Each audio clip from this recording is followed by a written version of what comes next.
Hey guys, welcome back to another video, and in this video I'm going to be covering Splash Mountain's construction about 1 month after closing. And if you guys didn't already know, Splash Mountain closed about a month ago, making way for a new rethemed Tiana's Bayou adventure. Starting right in the middle, the walls are going to be around the entire exterior and they're going to be there for a while. The walls have an updated graphic on them and some parts have updated lights on the exterior. If you can see through this scrim here, you can see that there's scaffolding up inside the main part of the track that goes in front of the drop of the Briar Patch. Thanks to this Twitter user, we have a great view of the Briar Patch.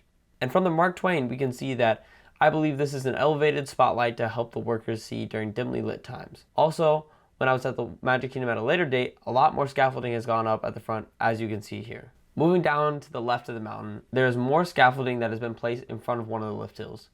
The new stickers on the walls follow the entirety of the walls as well. Moving down to the U-turn after the drop, there's a lot going on. On the left side here, there's a scaffolding piece that is inside of the track. There are steps that take you up to the top of the platform and can lead up to the grass without having to scale the sides. Farther back, you can barely see that a platform has been made to allow the workers to walk at a level height with surroundings.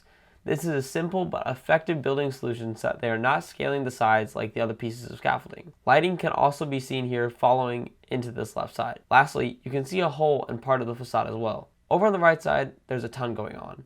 To start, Disney has covered all of the holes that they've made on the sides.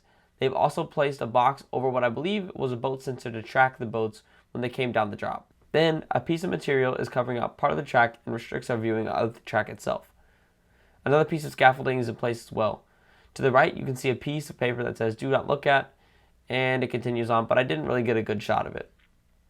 Zooming in tighter, not only do we see more lighting and cones, we can see some sort of a canister of air and a control panel for the ride. Next, we will move to the top of the ride. And before I move into this section, if you guys are enjoying this video, subscribe below for more Disney construction videos and more Splash Mountain updates. Up at the top, not a ton has changed. That same piece on the track is still there that I mentioned in the last video. They've added a big piece of scaffolding and a scrim at the top as well. The same is familiar on the right side as well. A scrim has been added as well as some scaffolding. WDW&T has reported that construction crews are also in progress of removing grass, probably to replace it with similar grass to the left side after they paint it. The facades have not changed, and the props are still the same at the Briar Patch. One big difference is that the main Splash Mountain signage has been taken down. Following under the train station, more lighting in the form of these lamps follow through. This lighting follows all the way down to the bathroom, so it has finally brightened up a little bit. As you can see from this kind of limited shot, there's a scrim that you cannot see into the barn above the Splash Mountain signage, which is still there as of now.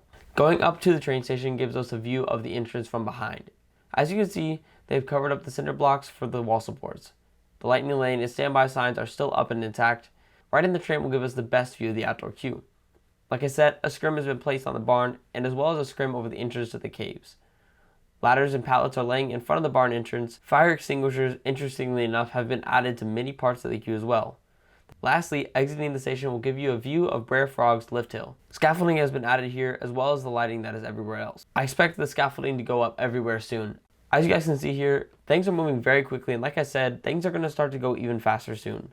Expect the mountain to not look like a mountain and to be filled with various construction pieces soon. If you guys enjoyed this video, be sure to subscribe below for more content like this, and I'd also like to announce that the second episode of my documentary series is done filming. I don't think that I'm going to release the title yet or what it's about, but stay tuned for that. Thanks.